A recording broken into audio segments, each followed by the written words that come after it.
Reminder: a gender theory of change starts with an understanding of the existing gender relations, the gender issues or constraints and opportunities that arise as a result of the inequalities in power/decision-making processes, access and control of resources and benefits, and the gender division of labor/roles.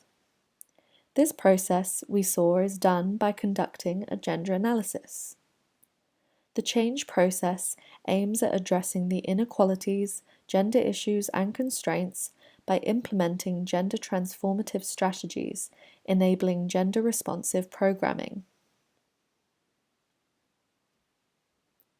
The same development organization active in the village of Agnes and Emmanuel plans an intervention in Rose's aunt Elizabeth's village as well. After having conducted an analysis on what are the different factors that hinder the development of the village and its inhabitants, the organization decides to make an intervention in the fish retail field.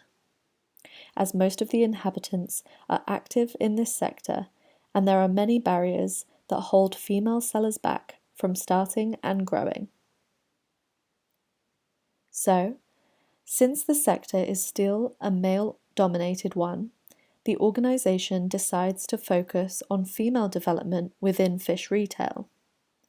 In order to plan gender-responsive interventions to achieve change in gender relations that hinder women in fish retail, which involves many stakeholders and processes, the organization starts by understanding and analyzing the gender issues, identifying constraints and opportunities to inform their theory of change to address barriers and allow women in a space in the fish industry.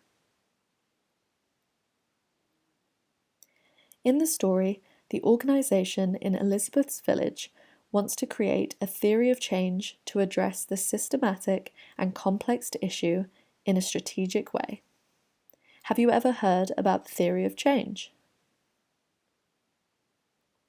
A theory of change, TOC, is a coherent set of ideas that describes 1.